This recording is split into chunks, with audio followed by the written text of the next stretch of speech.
نحمدہ و نصلی علی رسول الکریم اما بعد فاعوذ باللہ من الشیطان الرجیم بسم اللہ الرحمن الرحیم۔ عزیزان گرامی، عزیز دوستو، السلام علیکم۔ آپ سب کو قرآن کلاس میں خوش آمدید کہتا ہوں اور شکر ادا کرتا ہوں اس ذات باری تعالیٰ کا جس نے مجھے اس قابل سمجھا اور یہ توفیق دی کہ میں اس کا مطالعہ کر سکوں اور آپ دونوں کے درمیان آ کر بیٹھ سکوں۔ تو جیسے بہرا دور پہ ہمارے دوست بھی پہلے کہہ چکے ہیں کہ ہم سب ایک طالب علم کی حیثیت سے آپ لوگوں کے سامنے آ کر بیٹھتے ہیں اور کوشش کرتے ہیں کہ جو اس کا مطالعہ جن جن ذرائع سے جو کہ اتھینٹک ذرائع ہیں ان سے ایکسٹریکٹ کر کے جو ہم حاصل کرتے ہیں وہ پھر آپ لوگوں کے ساتھ شیئر کرنے کی کوشش کرتے ہیں۔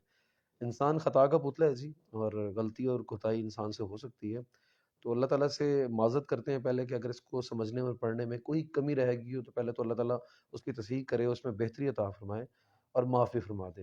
اور آپ لوگوں سے بھی یہی گزارش ہے کہ اگر یہاں بیٹھے ہو احباب کچھ بہتر سمجھیں اور اس لیکچر کے بعد بھی کچھ ایسی چیزیں ہوں جن کو ان کو ہو کے پوائنٹ آؤٹ کرنا چاہیں تو وہ ضرور اس میں اصلاح کیجیے، کیونکہ انسان اصلاح کے مراحل تک آخر تک چلتا رہتا ہے، کیونکہ انسان نے سیکھنا ہے۔ آج جس صورت کا ہم نے مطالعہ کرنا ہے وہ صورت تکاثر ہے، قرآن پاک کی صورت تکاثر ہے۔ تو سب سے پہلے اس کا نام اور زمان نزول اور مرکزی مضمون کو بیان کر لیتا ہوں، اس کے بعد اس کی پھر ورسز کو پڑھ کے ہم فردر اس کو ڈسکس کرنے کی کوشش کریں گے۔ تو صورت تکاثر کا جو نام پہلی آیت تکاثر سے ہی لیا جا چکا ہے، اور اس کا جو زمانہ نزول وہ کہتے ہیں ابو احیان اور شوکانی کہتے ہیں کہ مفسرین کے نزدیک یہ مکی صورت ہے، ٹھیک ہے۔ اور ابن ابی حاتم نے ابو بریدہ کی روایت نقل کی کہ یہ دو قبیلوں کے انصار کے درمیان جو گفتگو ہوئی تھی نا، اس کے اوپر یہ صورت نازل کی گئی ہے۔ جو پہلے اپنے زندوں لوگوں پہ فخر کر رہے تھے کہ مال و دولت اس کے پاس زیادہ ہے، اس کے پاس زیادہ، اس کے بعد یہاں تک کہ وہ ان سے ختم نہیں ہوئی ان کی گفتگو، تو پھر وہ قبرستان چلے گئے اور وہاں جا کے اپنے مردوں کے مقابلے میں کمپیریزن کرنا شروع کر دیا نا۔ تو یہ مطلب اس سے ریلیٹڈ یہ صورت آئی تھی۔ امام بخاری کہتے ہیں کہ ابن جریر نے حضرت ابی بن کعب سے یہ نقل کیا کہ حضرت صلی اللہ علیہ وسلم کو یہ فرماتے ہوئے سنا کہ اگر انسان کو اللہ تعالیٰ دو وادیاں مال کی بھری ہوئی بھی دے دے نا تو وہ تیسری کی طلب کرے گا۔ مطلب انسان کی ایک ساخت کے متعلق بتایا گیا کہ وہ ہوس کا پیرامیٹر جو ہے نا اس کے اندر ہمیشہ غالب رہتا ہے، پرومیننٹ رہتا ہے۔ تو یہ نبی صلی اللہ علیہ وسلم کو انہوں نے کہتے سنا، ابھی کعب کی روایت ہے کہ دو وادیاں میں مل جائیں، دیکھیں کہ انسان کے پاس دو وادیاں اس کے لیے انف ہو جانا چاہیے۔ تو میں ویسے غیبت نہیں کرنا چاہتا، آج کے دور میں آپ دیکھیں نا کہ ہمارے بہت سارے بلڈرز ہیں، پراپرٹی ڈیلر ہیں، جس میں ملک ریاض کا نام میں آپ لوگوں کے سامنے دیتا ہوں۔ کیا انہوں نے جتنا گین کر لی، جتنا ارن کیا، کیا انہوں نے اپنی اس کامیابی کے بعد سٹاپ لگا دی ہے؟ یا کچھ اس طرح کے ٹرسٹی ادارے کھول دیے، انہوں نے کہا کہ مجھے اللہ تعالیٰ نے بہت دے دی ہے؟ کیا پتہ وہ کر رہے ہوں، میں نہیں جانتا، واللہ علم۔ لیکن آپ یہ دیکھیں کہ ان کی جو وہ ریس لگی ہوئی جو نبی صلی اللہ علیہ وسلم کا قول ہے وہ پھر یہاں پہ پورا ہو رہا ہے کہ دو وادیاں بھی آ جائیں تو تیسری کی تمنا ہے۔ اب وہ دیکھ لیں کہ وہ ان کی ترقی کا پیرامیٹر کیا ہے، اس کے بعد کیا انہوں نے اس چیز پہ امنا صدقنا کیا کہ الحمدللہ مجھے یہ انف ہے، ٹھیک ہے۔ کیونکہ آپ نے پھر مال کا حساب بھی دینا ہے۔ اس صورت کے آخر کی جو ورس ہے وہ اس صورت کا جو نچوڑ ہے اس کا۔ آگے چلتے ہیں کہ حضرت علی کا یہ قول ہے کہ ہم عذاب قبر کے بارے میں شک میں تھے کہ یہ صورت نازل ہوگی۔ مطلب عذاب قبر کو لے کے لوگوں کو، مطلب ابھی کیونکہ ابتدائی مراحل میں جب وہ بیان کیا جا رہا تھا عرب کے لوگوں کو، بنی اسرائیل کو بھی بتایا گیا تھا کہ مرنا ہے، لیکن پھر بھی وہ چیز رہتی تھی کہ عذاب قبر آئے گا، قیامت، دا ڈے آف ججمنٹ، تو وہ جو شش و پنج تھا اس صورت سے کلیئر ہو گیا۔ اب اس کا جو موضوع اور مضمون ہے نا وہ یہ ہے کہ اس میں لوگوں کو دنیا پرستی کے جو برے انجام ہے نا اس سے باخبر رہنے کے لیے بتایا گیا۔ اب جو لوگ مال و زر، زمین زر اور اس کی زن کی اس کے تلاش میں اور اس کی ریس میں لگے ہوئے نا، یہ ختم ہو کے رہنی۔ ایک جگہ پہ قول ہے کہ زن، زمین، زر جو اس کے پیچھے بھاگتا ہے نا تو وہ پیچھے بھاگتا ہی چلا جاتا ہے، جو پھر اس کو چھوڑ کے آگے چلتا ہے پھر یہ چیزیں اس کے پیچھے بھاگتی ہیں۔ یہ اللہ تعالیٰ کی طرف سے ہی ہے نا۔ تو بہتر یہی ہے کہ آپ کو باخبر کیا جا رہا ہے اس صورت کے ذریعے کہ آپ لوگ جس ریس میں لگے ہوئے ہو اس کا انجام برا ہے، اور یہ پھر تمہیں قبر تک لے جائے گا، اور پھر یہ جو نعمتیں تمہیں عطا کی گئی ہیں اس کا پھر کیا ہونا ہے کہ آپ کو جواب دہی دینی ہے آخرت میں۔ آج کل کے موجودہ دور میں دیکھ لیں کہ جیسے عرب کے لوگوں کو آپ دیکھ لیں، ان کی ترقی بھی، کل میں نے دیکھا تھا یو اے کی گولڈن جبلی، ہم نیوز میں سن رہے تھے، کیا رنگا رنگ کی تقاریب ہو رہی تھی۔ وہ دیکھیں نا کہ وہ جس ریس میں وہ لوگ لگے ہوئے ہیں کہ ایون کہ یورپ بھی ان کی تعریف، یورپ میں اور باقی بہت سارے ممالک میں ہر جگہ پہ ان کی تعریف ہو رہی تھی کہ انہوں نے بہت ترقی کر لی ہے۔ لیکن یہ جو ترقی انہوں نے کی ہے اس ترقی کا حساب کتاب دینا ہے، یہ ضرور انہوں نے حساب کتاب دینا ہے۔ جیسے برج خلیفہ کے مقابلے میں جدہ میں بہت بڑی بڑی عمارتیں ہیں، اب دیکھیں نا وہ وہی چیزیں جو سورۃ تکاثر میں اس دور میں اتری تھیں کہ ان کو وہ جو سپیڈ، وہ جو مال، زمین، زر کی ریس میں یہ لگے میں نا کہ ان کو سمجھ نہیں آنی۔ نبی صلی اللہ علیہ وسلم کہہ رہے ہیں کہ یہ دو وادیوں کے بعد تیسری وادی کی طلب کریں گے، تو پھر یہ چیز ان کو کہاں لے جائے گی؟ لحد تک لے جائے گی. انجام آخری یہی ہے. انسان تبھی جا کے سچ مانے گا اس چیز کو کہ یار میں جو بھی کر لوں تو اس کی آخری منزل کیا ہے؟ موت ہے. ایمان بالآخرت. چلیں ہم سورت کا مطالعہ کرنے سے پہلے اس کے ورسز پڑھ لیتے ہیں. بسم اللہ الرحمن الرحیم. الہاکم التکاثر حتی زرتم المقابر کلا سوف تعلمون ثم کلا سوف تعلمون کلا لو تعلمون علم الیقین لترون الجحیم ثم لترونہ عین الیقین ثم لتسألن یومئذ عن النعیم. ترجمہ ہے کہ تم لوگوں کو زیادہ اور بہتات کی کثرت نے غافل کر دی ہے. جو یہ لفظ یہاں پہ پنہا ہے اس کو میں بعد میں ذکر کروں گا. اچھا حتی زرتم المقابر یہاں تک کہ اس کی فکر تمہیں لبے گوہر تک لے جائے گی, قبر تک لے جائے گی. کلا سوف تعلمون ہرگز نہیں, ان قریب تم کو معلوم ہو جائے گا. پھر دوبارہ فرمایا گیا پھر سن لو, ہرگز نہیں ان قریب تم کو معلوم ہو جائے گا.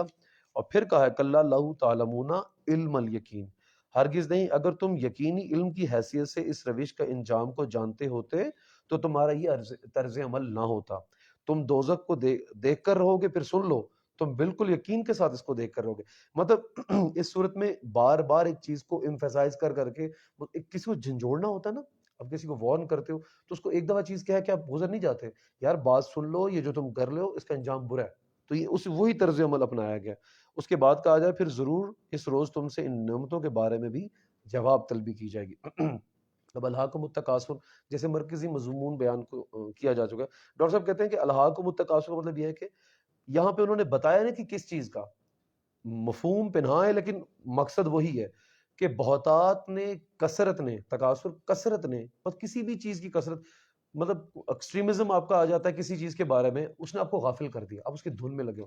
اب اس میں مال بھی ہو سکتا ہے, اس میں دولت بھی ہو سکتی ہے, کوئی نشہ بھی ہو سکتا ہے. اب اس کو پریکٹیکلی آج کے دور میں دیکھیں کہ کسی بھی چیز کی کثرت کہتے ہیں نا کہ access of every thing is very bad. یہ تو وہی کوٹیشن یہاں پہ پوری ہو رہی ہے کہ آپ کسی بھی چیز کے نشے میں لگ جائیں, کسی چیز کو حاصل کرنے میں لگ جائیں, ٹھیک ہے, تو وہ چیز جو ہے آپ کو اتنا پاگل کر دے گی کہ آپ کا جو اصل مقصد زندگی کا, حیات مقصد جو ہے نا, آپ کی حیات کا جو مقصد ہے وہ آپ بھول جاتے ہیں. تو یہ وہی چیز ہے کہ آپ اس بہتات میں, کثرت میں غافل ہو چکے ہیں, دھت ہو چکے ہیں, نہیں سمجھ آ رہا آپ کو کہ آپ کی منزل کیا ہے. آگے بتایا گیا حتی زرتم المقابر. پھر یہ جو کثرت ہے, یہ جو بہتات ہے, تم یہ جان لو کہ اس کا انجام قبر ہے. تم چاہے جس مرضی اپنی انرجی ہے, اپنے سکلز ہیں, آپ لوگ جس طرف مرضی اپلائی کر رہے ہیں, آپ جسٹس, آپ کو جو ہے نا آپ کو جسٹیفائی کرنا ہے, آگے جا کے کہنا آپ کو جسٹیفائی کرنا ہے کہ جس طرف لگے ہوئے ہیں, جس راستے پہ آپ لگے ہوئے ہیں. جیسے میں نے کہا کہ اگر آپ کسی تحریک کا بھی حصہ ہیں, چلے میں بات کرتا ہوں, بہتات یا کثرت, فرض کیا کہ میں کہیں بیٹھتا ہوں, میری کسی جگہ سیٹنگ ہے, تو آپ کو ڈیفائن ہونا چاہیے کہ آپ جس طرف, آپ کا جو راستہ ہے, آپ کا جو ڈیسٹینیشن, آپ کا پاتھ ہے, آپ کو کلیئر ہونا چاہیے. اگر آپ کو وہ کلیئر نہیں ہے تو پھر آپ کو کیا ہے کہ آپ رانگ ٹرن پہ جا رہے ہیں, پھر اس کی جو منزل ہے, پھر وہ منزل تو وہی حتی زرتم المقابر, آپ نے جا کے گڑھے میں ہی گرنا ہے. تو کسی بھی اگر آپ تحریک کا حصہ بنے, کسی جماعت کا حصہ بنے, کیونکہ ہمیں پیچھے جو میسج ہے, جو آبجیکٹو ہے, جو ہمارا گول ہے, وہ کرسٹل کلیئر ہے. وہ یہ ہے, دی لٹریچر ہمارے ہاتھ میں کہ قرآن پاک جو نبی کا اسوہ حسنہ ہے, اور یہ قرآن پاک ہے, یہی ہمارا مقصد حیات ہے. بارہا طور پہ صورت میں کہا جا چکا ہے. پھر جو لوگ اللہ تعالیٰ کی آیتوں کو, اللہ تعالیٰ کے اس کلام سے جو ایکسٹریکٹ کر کے حاصل کرتے ہیں اور آخرت کی فکر کرتے ہیں, وہی لوگ جو ہے نا پارس ہے, اور وہی آخرت میں بچ جائیں گے. تو ہمیں اسی راستے کو اپنانا ہے, اور اس کے لیے بھی ہمیں آنکھیں کھول کے رکھنی ہے. ایسے نہیں کہ کسی کے پیچھے بھی آنکھ بند کر کے چل رہے ہیں. شیخ صاحب کی بات مجھے بڑی اچھی لگتی ہے کہ میں کبھی بھی آپ کو کسی ایک راستے کے پیچھے نہیں بتاؤں گا. میں کہوں گا اللہ تعالیٰ نے انسان کو اشرف المخلوقات بنایا, ایسے ہے نا جی. تو اشرف المخلوقات کا مطلب تمام مخلوقات پہ جب افضل بنایا, تو پھر آپ کا وین, آپ کی جو اسٹرینتھ ہے, آپ کی جو صلاحیت ہیں, آپ اپنی ان صلاحیتوں کو جانیں, اور اس کے بعد آپ ایکسپیکٹ کریں کہ آپ اس مقصد کو سمجھیں کہ کیا ہے. اس طرح نہیں کہ آپ انسان کا جو ہے بنی نوع انسان کا کوئی بھی کہیں پہ بھی استعمال کر لیں. جیسے آپ دیکھیں نا برین واشنگ کر کے آپ دیکھتے ہیں کہ کیا کروایا جاتا ہے, یہ بومبنگ کرائی جاتی ہے, بلاسٹ کرائے جاتے ہیں, دھماکے کرائے جاتے ہیں. اب وہ جو میں ذہن کو معصوم بھی کہوں گا اور بے وقوف ساتھ میں کہوں گا. معصومیت اور بے وقوفیت کا جو پیرامیٹر ہے نا, وہ اکٹھے ہوتا ہے. جو کسی معصوم کی جان لیتا ہے, اور یہ صرف یہ پتہ بڑھایا جاتا ہے کہ آپ جہاد کرنے جا رہے ہیں. جہاد اگر آپ کرنے جا رہے ہیں تو آپ کو جہاد کے معنی کلیئر ہونے چاہیے. جس کے خلاف جہاد کیا جاتا ہے, کیوں کیا جاتا ہے؟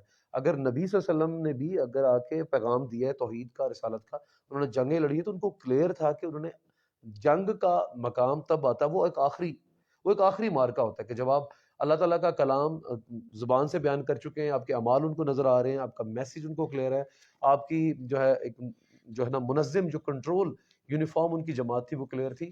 ان کو اس کے باوجود بھی اگر نہیں سمجھ آ رہی تھی، پھر اللہ تعالیٰ نے کہا پھر کافروں کے لیے عذاب ملک کا بھی ہے کہ دردناک عذاب ہے، تب جا کے وہ جنگیں ہوتی ہیں. تو اگر ایسے ہی کسی کو کہہ دو کہ جناب صاحب وہاں پہ جی بہت ہی زیادہ خباثت ہے، بہت زیادہ خرافات ہے، آپ جائیں جا کے. سب سے پہلے ڈائلاگز ایک ایسی چیز ہے، میں نے اس میں پڑھا تھا کہ دیکھیں اگر آپ ریولوشن کی بھی بات کریں تو اس میں بھی جو شروع کے مرحلے ہوتے ہیں وہ اچیو کرنے کے بعد آپ انقلاب کے اس آخری پیرامیٹر پہ پہنچتے ہیں. اسلامک انقلاب ہو یا کمیونسٹ انقلاب ہو، تو آپ نے اپنے گول کے بعد لوگوں کو اکٹھا کرنے کے بعد اویئرنیس دینی ہے. یہ جو اویئرنیس کی کمی ہے نا، اسی وجہ سے یہ سارے مسئلے ہوتے ہیں. تو یہی جو بہتات اور کثرت ہے وہ یہی ہے کہ بغیر اویئرنیس کے، بغیر کسی سمجھ بوجھ کے آپ کسی دشا میں چلتے چلے جا رہے ہیں. تو حتی زرتم المقابر، پھر اللہ تعالیٰ نے اس کا جواب آگے دے دیا. الحاکم التکاثر اگر سمجھ آ چکی ہے تو پھر حتی زرتم مقابل میں اس کا جواب ہے کہ پھر یہ حرکتیں کرو گے تو پھر آپ کے لیے کیا ہے کہ آپ قبر تک پہنچ جائیں گے، اس گوہر تک پہنچ جائیں گے. کلا سوف تعلمون، اب اللہ تعالیٰ یہاں پہ کہہ رہے ہیں چلے کوئی بات نہیں، ہرگز نہیں، ان قریب تم کو معلوم ہو جائے گا. اچھا، اللہ تعالیٰ کو پتا تھا کہ انسان غافل ہے، انسان نے اس چیز کو جھٹلانا ہے اپنی کھلی آنکھوں کو دیکھنے کے بعد بھی اس سے. تو اللہ تعالیٰ نے آگے کیا کہا کہ ہرگز نہیں، چلے ان قریب تو تمہیں معلوم ہو جائے گا. اب اگلی میں آیت پڑھ کے پھر میں تھوڑا سا اس کو ایگزامپلس بھی کوٹ کروں گا جو ڈاکٹر صاحب نے کیے کہ سما کلا سوفا تعلمون، پھر دوبارہ سے ایمفیسائز کا پھر سن لو، ہرگز نہیں ان قریب تم کو معلوم ہو جائے گا. اللہ تعالیٰ کہہ رہے ہیں کہ دیکھو میں نے سب کچھ بیان کر دیا ہے. بنی اسرائیل کو بھی آپ دیکھیں، ان کا عروج و زوال دیکھیں، کیونکہ قرآن پاک میں ہر اس قوم کا ذکر ہے جس کو عروج آیا پھر زوال آیا، وہ پستی ان پہ کیسے آئی، کہ کیسے ان کو اللہ تعالیٰ کی آیات بتائی جاتی تھی تو وہ کیا کرتے تھے. جیسے سورۃ جمعہ میں بھی تھا نا کہ جب نبی محترم صلی اللہ علیہ وسلم کے اوپر امیوں میں سے اٹھایا گیا تو ان کو تکلیف ہونے لگ گئی بنی اسرائیل کو. جی بنی اسرائیل نے کہا کہ یہ تو ہو ہی نہیں سکتا کہ امیوں میں سے رسول اٹھایا جائے گا نا.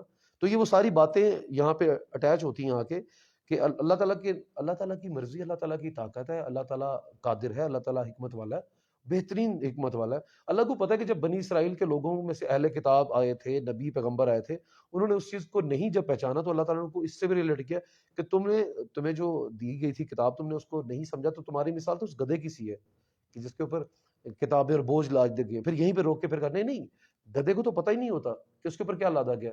تمہیں تو پتا تھا تمہارے پر کتاب آئی ہے، تمہیں تو انبیاء دیے گئے تھے. مطلب ان کی اللہ تعالیٰ نے کہیں نہ کہیں کسی طریقے سے انڈائریکٹلی یا ڈائریکٹلی ایک طنز کے انداز میں اللہ تعالیٰ نے کہا کہ بھائی جب تمہیں عنایت کی گئی تھی تب سنبھالنا تھا نا. دیکھو اللہ تعالیٰ نے زندگی دی ہے، اللہ تعالیٰ نے اچھا رہن سہن دیا ہے، پہناؤ دیا ہے، سب کچھ دیا ہے، اس کا حساب کتاب ہے. تو پھر بعد میں یہ نہ ہو کہ استغفر اللہ معاذ اللہ کہ مثالیں وہ ہو جائیں بنی اسرائیل والی کہ تمہاری مثال تو گدھے سے بھی بدتر ہے. اس کو تو چلو پتہ نہیں ہوتا نا اس کے اوپر کیا لادا گیا، تمہیں تو پتا تھا کہ تمہارے پھر انبیاء آئے ہیں. تو بات وہی ہے کہ اگر ابھی نہیں تمہیں یقین آ رہا نا تو تم دیکھ لو گے، پھر تم دیکھ لو گے اور پھر وہ ہو کے رہے گا. اب یہاں پہ نا یقین سے ریلیٹڈ نا ڈاکٹر صاحب نے دو چیزیں کہی ہیں. یقین کی میں نا 2 سے 3 اقسام ہے. یقین جہاں پہ ذکر ہو رہا نا کہ ابھی نہیں تمہیں بعد میں معلوم ہو جائے گا. ایک ہوتا ہے علم الیقین، ایک ہے عین الیقین، اور ایک ہے حق الیقین. اب علم الیقین یہ ہے کہ اللہ تعالیٰ نے عقل اور استدلال ہمیں دیا ہے جس کی بیس پہ ہم اللہ تعالیٰ کو مان رہے ہیں. دیکھا نہیں اللہ تعالیٰ کو، وہ نشانی ہے، وہ کتاب ہے، ہم اس چیز پہ مان رہے ہیں. یا چلو آج کے دور میں ایک پرٹیکولر ایگزامپل دوں کہ ایک طرف عبداللہ صاحب دور آگ ایک دھواں اٹھ رہا ہے تو ہمیں پہلا چیز کیا ذہن میں آئے گی؟ اگر آپ دھواں اٹھتا ہوا دیکھیں، مطلب کوئی بتایا کہ پہلی چیز آپ لوگوں کے ذہن میں کیا آتی ہے؟ آگ لگی ہوئی ہے نا. تو یہ ایک عقل اور استدلال ہے، کہیں سے بھی آپ نے دیکھا نہیں ہے. یہ علم الیقین ہے کہ دھواں جب بھی اٹھتا ہے تو پیچھے کیا ہوتی ہے؟ آگ ہوتی ہے. ٹھیک ہے، تو یہی وہی چیز ہے کہ انسان کو اللہ تعالیٰ نے عقل اور استدلال سے وہ جو چیزیں سکھائی ہیں اس کو کہتے ہیں علم الیقین. علم کی بنا پہ انسان اس پہ بلیو کرتا ہے. عین الیقین تب ہوگا کہ جب آپ اس کو فالو کرتے کرتے وہاں پہ جائیں گے تو آپ دیکھ لیں گے آگے آپ نے کہا ہاں بھی عین الیقین ہو گیا، اپنے چشم دید آپ گواہ ہو گئے تو آپ نے دیکھ لیا، یہ ہے عین الیقین. اور حق الیقین پھر آپ کو ہو جانا چاہیے جب آپ اپنے سامنے ہی چیزیں ہوتے ہوئے دیکھ رہے ہیں، پھر آپ بتا سکتے ہیں، آپ حق کے ساتھ آپ بڑا سولیڈیفائی ہو کے کہہ سکتے ہیں جی یہ چیز تو کنفرم مجھے اٹل ہے، اس پہ تو مجھے کوئی شک نہیں ہے. جی وہ ہے آپ کا حق الیقین نا. اچھا، تو یہ وہ چیزیں ہیں جو کہا کہ ان قریب آپ لوگ دیکھ لیں گے. اب یہاں پہ ایک اور چیز کا بھی ذکر کیا گیا تھا کہ انسان، چلے وہ میں اس کی آیت کے ساتھ ریلیٹ کرتا ہوں، فرض وہ نفس کے بارے میں آگے ہے کہ اگلی جو آیت تھی کلا لو تعلمون علم الیقین، اور تم یقینی علم کی حیثیت سے اس روش کے انجام کو جانتے ہوتے تو تمہارا یہ طرز عمل نہ ہوتا. اب میں نے آپ کو کہا ایک تو ہے ہمیں علم الیقین کہ اللہ تعالیٰ کے توحید کا جو رسالت کا ہم سنتے چلے آ رہے ہیں، جو اس لٹریچر سے یا پاس سے ہم نے اخذ کیا ہے وہ علم الیقین ہے. پھر قیامت کو جو ہمیں جا کے عین الیقین ہونا ہے جس پہ پھر ہمیں حق الیقین ہوگا. تو تمہیں اگر اس طرز عمل کی ابھی سمجھ آ جائے تو بہتر ہے، ابھی سمجھ آ جائے تو بہتر ہے، نہیں تو پھر تم دیکھ ضرور لو گے۔ اور اگر تمہیں یقین آ جائے گا، پھر تمہارا یہ طرز عمل نہیں ہوگا کہ تم مال پہ اپنا وقت ضائع کرو، زمین پہ، زر پہ۔ تمہارا اصل مقصد حیات جو ہے تم اس کو جب بھولو گے نا تو پھر تم دیکھ تو ضرور لو گے۔ لیکن بہتر وہ لوگ ہوں گے جو اپنے اس علم کی بنا پہ، اپنے اس روش سے جو لوگوں کا دوسرا ذریعہ، دیکھو نا انہوں نے زندہ پہ تو وہ باز نہیں آئے، اپنے مردوں کی بھی جناب صاحب کمپیریزن کرنا شروع کر دی، تفخر کرنا شروع کر۔ تفخر کیسے؟ فخر کرنے کو، یہ تکبر کی علامت، اور تکبر اللہ تعالیٰ کو بالکل پسند نہیں ہے۔ تکبر صرف میرے رب کی ذات کو ہے، اس کی ربوبیت جو ہے، اس کی وحدانیت ہے، وہ مالک ہے، وہ اعلیٰ ہے، وہ یکتا ہے۔ تو جو تکبر ہے وہ صرف اس کی ذات کے ساتھ جو ہے نا خوبصورت لگتا ہے۔ ایک انسان کا یہ نہیں ہونا چاہیے کہ ہم کیا ہیں، ہم اگر اپنی اس ساخت پہ غور کریں، ہم اپنی پیدائش پہ غور کریں، تو آپ کو پتہ لگ جائے گا ہماری اللہ تعالیٰ نے پھر اس لیے انسان کو پتا تھا کہ انسان کو جب بہت ساری صلاحیتیں دی جائیں گی تو یہ پھر اشرف المخلوقات جو ہے نا اترانا شروع کرے۔ پھر یہ بھی قرآن پاک میں، ورنہ کسی کی پیدائش کو اس طرح کھول کر بیان کرنا، اگر غور کریں نا کہ اللہ تعالیٰ نے انسان کو عقل دینے کے لیے بھی کہا ہے کہ اگر کہیں پہ تکبر آنے لگے تو اپنی ذرا ساخت پہ غور کر لو کہ تمہیں بنایا کس طرح گیا ہے۔ تم ایک نطفے سے پیدا ہو، وہ گندے نطفے سے پیدا ہو، مطلب اس طرح سے بتایا گیا آپ کو کہ کہیں نہ کہیں اپنی نظریں نیچی کر لو کہ تمہارا یہ پیدائش تھی۔ تو اس لیے اگر تم اس سے علم حاصل کرو گے تو پھر تمہارا یہ طرز عمل نہیں ہوگا، اور اس طرز عمل سے تم بچو گے۔ اور پھر آگے کہا گیا کہ اور انسان کیوں اس میں چلا جاتا ہے۔ اب یہاں پہ میں ریلیٹ کرتا ہوں کہ انسان ایسا طرز عمل کیوں اختیار کرتا ہے۔ انسان کا جو نفس ہے نا، ایک وہ نفس ہے جس کو انسان کی جو روح کو آ کے فرشتے نے قبض کرنا ہے۔ اب نفس کی بھی آگے 3 اقسام ہے، جیسے آپ کو یقین بتایا نا، ایک ہوتا ہے نفس امارہ، نفس لوامہ، اور نفس مطمئنہ۔ اب نفس امارہ وہ چیز ہے، یہ وہ نفس ہے جو انسان کو بدی کی طرف راغب کرتا ہے، تبھی انسان غافل ہو جاتا ہے۔ انسان کو بدی کی طرف آپ نے کر کے، آپ کے ذہن میں کوئی خیال آیا نا تو آپ نے وہ کر کے رہنا ہے، وہ بار بار آپ کو ہٹ کرتا رہتا ہے۔ نماز کو لے لیتے ہیں، ٹھیک ہے، نماز کا وقت آیا ہوا، سردیاں چل رہی ہیں، ادھر نفس امارہ کا بڑا جو ہے نا وہ ہوتا ہے، ریلیٹ کر سکتے ہیں کہ سردی بھی ہے۔ اب تو ہمارے پاس بہت ساری آسائشیں ہیں الحمدللہ رب العالمین، بہت ساری آسائشیں، گرم پانی موجود ہے، گرم بستر موجود ہے، ساتھ مسجد ہے۔ اب سوچیں کہ وہ شخص جس کے پاس ان چیزوں کا اہتمام نہیں ہے، گرم پانی بھی نہیں ہے، سردی بھی ہے، اس کے بعد حکم الہی بھی ہو گیا، حی علی الفلاح ہو گئی ہے، تو اب نفس امارہ کے ساتھ جنگ سٹارٹ ہے آپ کی۔ اب آپ نے بستر بھی چھوڑنا ہے، اب اپنے نیند کو بھی چھوڑنا ہے، اور اللہ تعالیٰ کو یہ چیز بہت پسند ہے، جو تکلیف کے باوجود جب آپ جھکتے ہیں نا، سر بسجود ہوتے ہیں، یہ اللہ تعالیٰ کو بہت پسند ہے۔ تو اس میں نفس امارہ کے ساتھ لڑائی ہے کہ یہ تو آپ کو بدی کے اکساتا رہے گا، یہ آپ کو میٹھی نیند بھی دے گا، نہیں کوئی بات نہیں ہے، یا آپ کو کہے گا، میں نے سورۃ جمعہ کا مطالعہ کر رہا تھا تو میں پڑھ کے حیران ہوا کہ نبی محمد صلی اللہ علیہ وسلم نے فرمایا کہ جو لوگ مسجد میں نماز نہیں نہ پڑھتے، بڑی سخت قسم کی بات ہے، میں مفہوم بیان کر رہا ہوں، میرا دل کر رہا ہے کہ میں ان کے گھروں کو جا کر جلا دوں۔ یہ نبی صلی اللہ علیہ وسلم کی بات ہے کہ آپ کو مسجد جو اب آپ ٹھیک دیکھیں، کوئی عذر نہیں ہونا چاہیے، اندھا ہو اس کو مسجد تک چھوڑ کے آنے والا کوئی نہ ہو، بچہ ہو، عورت ہو، بیمار ہو، مریض ہو، مسافر ہو، ان کے علاوہ باقی کسی پہ چھوٹ نہیں ہے، ٹھیک ہے۔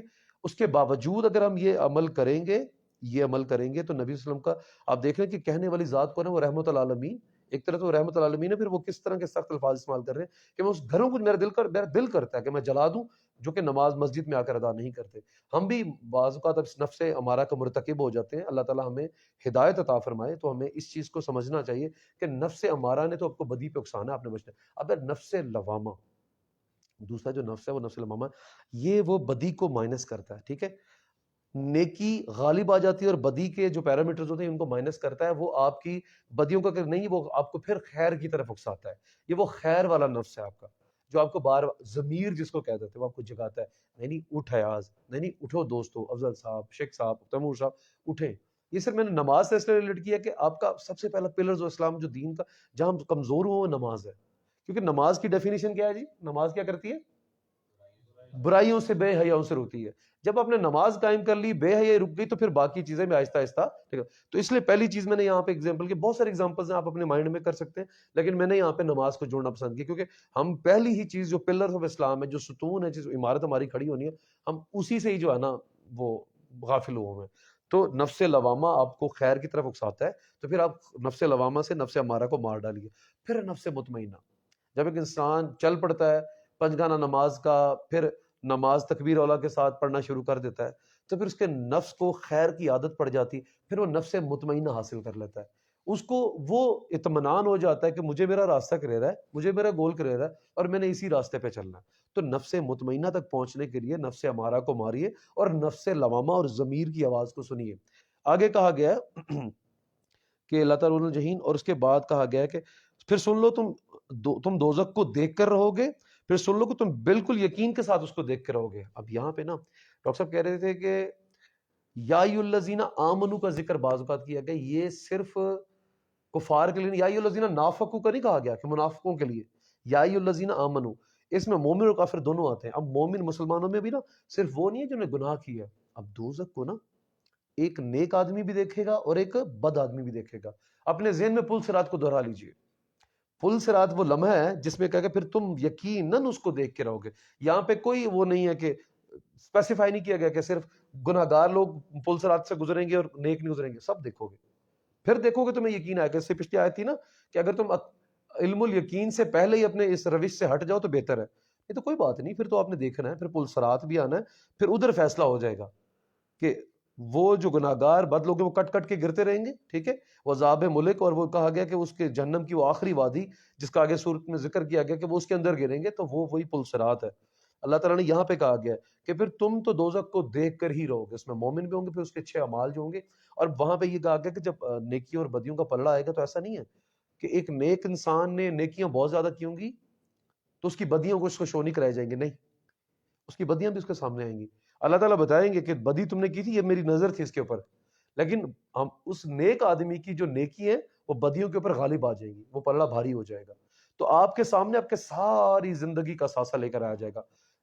آپ کے چھوٹے سے چھوٹے ذرا جو ہے نا اس برابر بھی آپ کی کوئی نیکی ہے نا تو اس کے اعمال کا بھی آپ کو بدلہ وہاں پہ ملنا ہے. وعلیکم السلام. چاہے خیر ہے چاہے شر ہے، آپ کو وہ بدلہ مل کے رہنا ہے. سورۃ تکاثر کا مطالعہ کر رہے تھے اور اس میں ہم بالکل آخر میں آگے پہنچ چکے ہیں. یہاں میں بتایا جا رہا ہے کہ آپ کو جو قیامت کو دیکھ کے رہنا ہے، اپنا طرز عمل بہتر کر لیں، کیونکہ تم جس غفلت میں لگے ہوئے ہو، تو دوست آئے میں ذرا ریپیٹ کروں، تم جس غفلت میں لگے ہوئے غفلت تمہیں قبر تک پہنچا دے گی. اور اللہ تعالیٰ کہہ رہے، کوئی اور نہیں کہہ رہا کہ اگر تمہیں ابھی یقین نہیں آ رہا تو بعد میں تمہیں یقین ہو جائے گا. تو اب ہم جس آیت پہ پہنچے وہ یہ آیت یہ ہے کہ پھر تم دوزخ کو دیکھ کے ہی رہو گے. اب وہ جو دوزخ ہے وہ صرف نیک آدمی نے نہیں دیکھنی، کافروں نے بھی دیکھنی ہے، مومنوں میں سے بھی، مسلمانوں میں سے وہ مسلمان جو گناہگار ہوں گے. اب آگے ہم نے قرآن پاک کی صورت کا مطالعہ کیا تھا کہ مسلمانوں میں بھی وہ لوگ ہوں گے، نماز بھی پڑھتے ہوں گے، صدقہ خیرات بھی کرتے ہوں گے، لیکن وہ بھی جہنم کا ایندھن ہوں گے. وہ کون لوگ ہوں گے؟ جن کی نمازوں میں خشوع و خضوع نہیں ہوگا. وہ کون لوگ ہوں گے؟ جو دکھاوا کرتے ہوں گے. وہ کون لوگ ہوں گے؟ جو وقت پہ نماز نہیں پڑھتے ہوں گے. نماز کو پکڑا کہ اس کو پڑھا تو اس کے آخری وقت میں جا کے ادا کیا. ایک حکم الہی ہے نا، اس کو اس طرح سے ادا کرنا ہے. اگر شراب حرام ہے تو پھر وہ حرام ہے، اس کو کسی طریقے سے مولڈ کر کے اب کسی فارم میں یہ نہیں کہہ سکتے یار میں اس طرح سے کر لوں تو حلال ہو جائے گی. میں ایک فیس بک پہ پوسٹ دیکھ رہا تھا، بس میں وائنڈ اپ کر رہا ہوں آخری آیت کے بعد.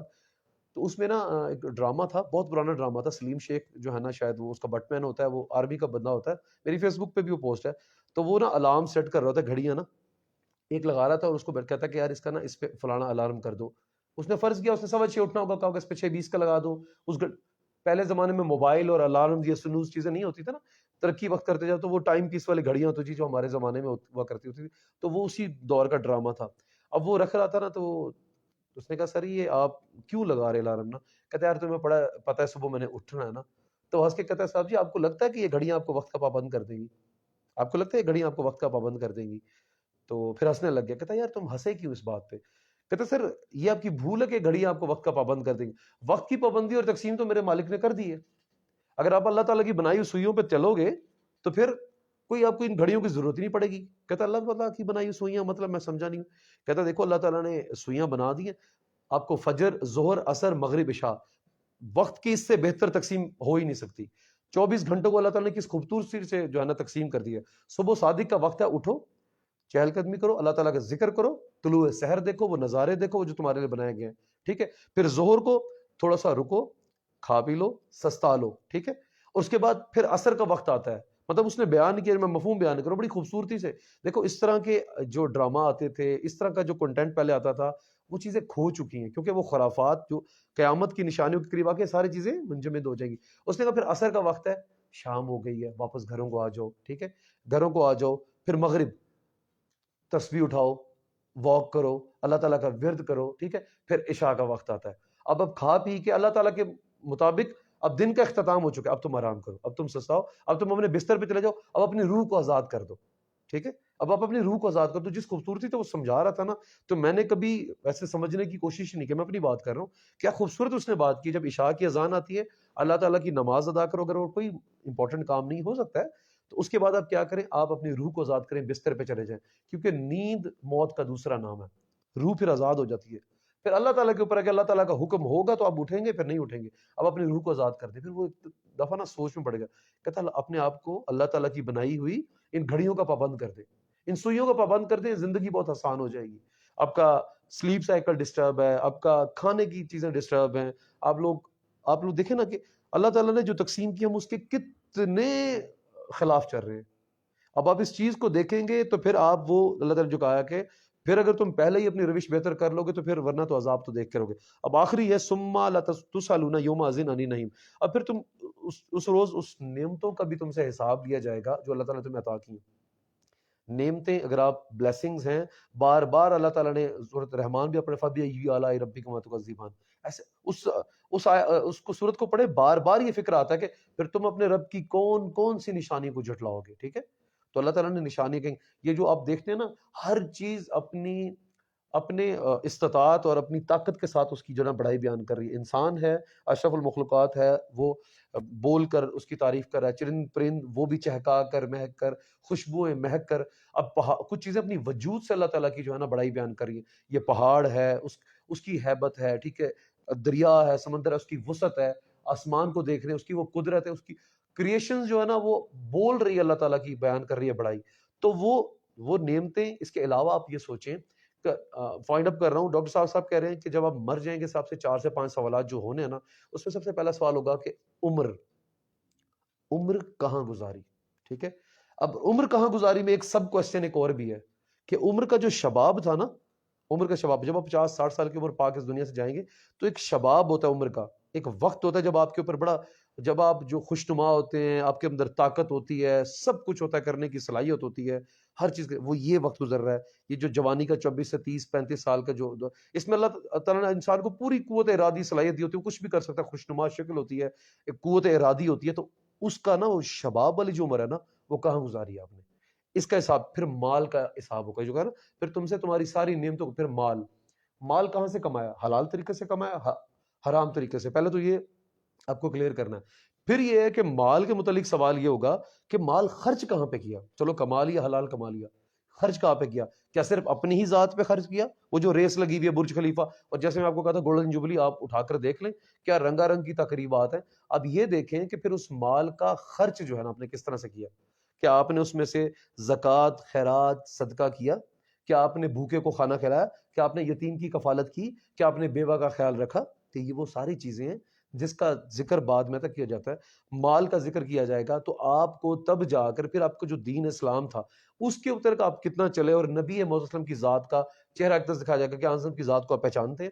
تو جو اس دنیا میں رہتے ہوئے وہ علم الیقین کے ساتھ پہلے ہی اپنے آپ کو ٹھیک کر لے گا، جو عقل اور استدلال اللہ تعالیٰ نے عطا کی ہے، تو وہ پھر جو ہے نا ان چیزوں سے بچ جائے گا. تو ہم نے اس سورۃ تکاثر سے جو میں نے ایکسٹریکٹ کیا، آپ لوگوں کو ڈلیور کرنے کی کوشش کی ہے کہ اللہ تعالیٰ قرآن پاک میں بتا چکے ہیں کہ تم غفلت کے سفر پہ چل چکے ہو. مجھے پتہ ہے اللہ تعالیٰ کو انسان کا پتہ تھا، تخلیق اسی کی ہے نا. تو اللہ تعالیٰ اپنے بندے کو جانتا ہے. وہ کہتا ہے کہ مجھا دیاں پیڑاں ہوندیاں نے، ایک پنجابی کی مثال ہے کہ پتہ ہوتا ہے ایک جو گائے بھینسوں کی خدمت کرنے والا ہوتا ہے نا، کہ اس کو پتہ ہوتا ہے اپنے جانور کا کہ اس جانور نے پٹھے کیڑے کھانے نے. ایک مثال ہے نا پنجابی کی، اپنے جانور کا پتہ انہوں نے پٹھے کتوں کھانے نے تو کیڑے پٹھے کھانے نے. جب ایک بندے کو اپنے جانداروں سے رہتے ہوئے اس کا پتہ لگ جاتا ہے، انسیت ہو جاتی ہے، اس کی طبیعت کا پتہ، وہ تو خالق ہے نا جی، اس کو تو سب پتہ ہے. تو اللہ تعالیٰ کو پتہ تھا یہ ہونا ہے، تو کچھ کثرت بہتات یہ مال نے کو آپ کو پاگل کر دینا. اس لیے بہتر یہی ہے کہ علم الیقین کے ساتھ، استدلال کے ساتھ، یہ جو لٹریچر ہے اس کو ہنسنا ہے. اگر آپ اس کے ساتھ اٹیچ ہو جائیں گے، سیکھنا شروع کر دیں گے تو آپ اپنی روش بہتر کر لیں گے. ورنہ پھر آپ قیامت کو، آخرت کو دیکھ کے رہیں گے، ڈے آف ججمنٹ آنا ہے. اور آخری چیز یہ کہ جو چیز آپ کو اللہ تعالیٰ نے بلیسنگز دی ہیں اس کا پھر حساب کتاب ہوگا. تو اللہ تعالیٰ سے گزارش ہے کہ اللہ تعالیٰ ہمیں صحیح معنوں میں اس قرآن کو پڑھ کر سمجھنے کی اور اپنی حقیقی زندگی میں جو اللہ تعالیٰ کے احکامات ہیں ان پہ عمل کرنے کی توفیق عطا فرمائے. وما علینا الا البلاغ المبین.